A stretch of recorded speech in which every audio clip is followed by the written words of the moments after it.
Creating a new quiz is a two-step process. In the first step, you create the quiz activity and set its options, which specify the rules for interacting with the quiz. In the second step, you add the questions to the quiz. This video explains the options you can set for the quiz activity. Go to your course home page and turn the editing on by clicking on the blue button in the upper left corner. Then you're going to want to scroll to the topic where you want to add your quiz. In this example, we'll go to topic 1 and we'll go to the Add an Activity drop-down menu.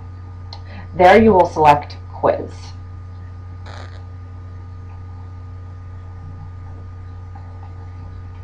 You'll need to give your quiz a name. And in the introduction, you can give directions for the quiz, or you can give a brief overview about what the quiz will cover.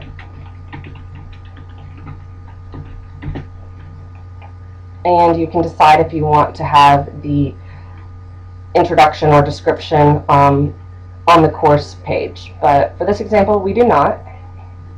Open and close the quiz for our purposes will not be enabled, so just make sure they're gray and these boxes are not checked, and the same for the time limit.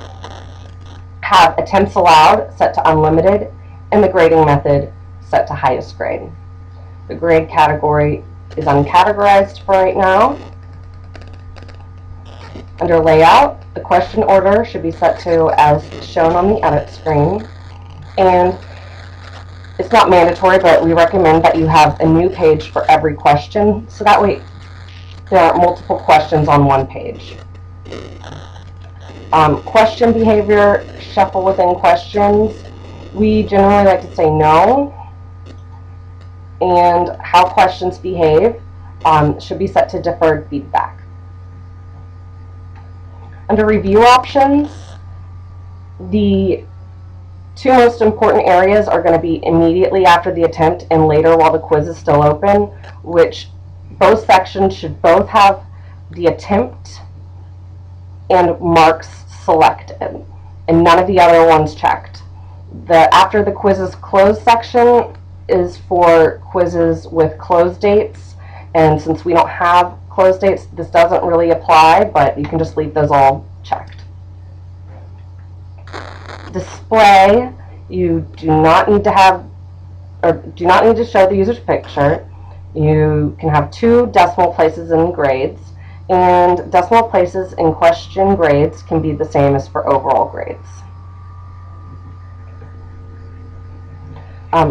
Restrictions on attempts. This is not mandatory, but you do have the option of enforcing a delay between attempts on quizzes. So if somebody does not pass a quiz, then you can not let them take it again for, let's say an hour.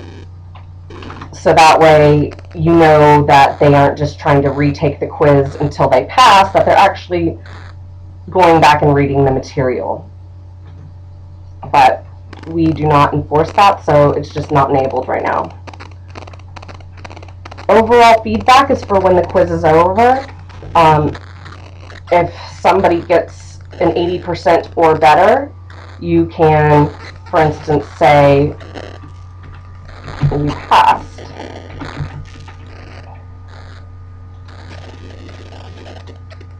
And we'll say from 80%.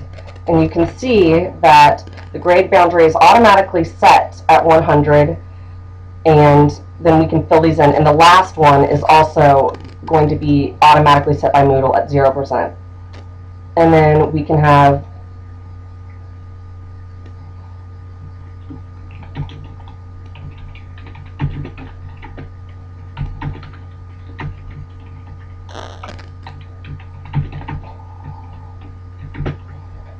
we don't require that you put the feedback in here, but it does make it very clear that if the person does not get an 80%, then they will need to retake the quiz.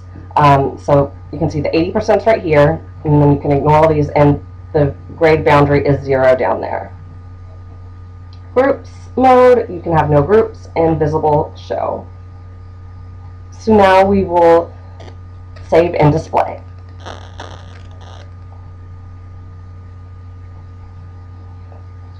Now we are going to edit the quiz, and you can see that in the next video, which is creating quiz questions.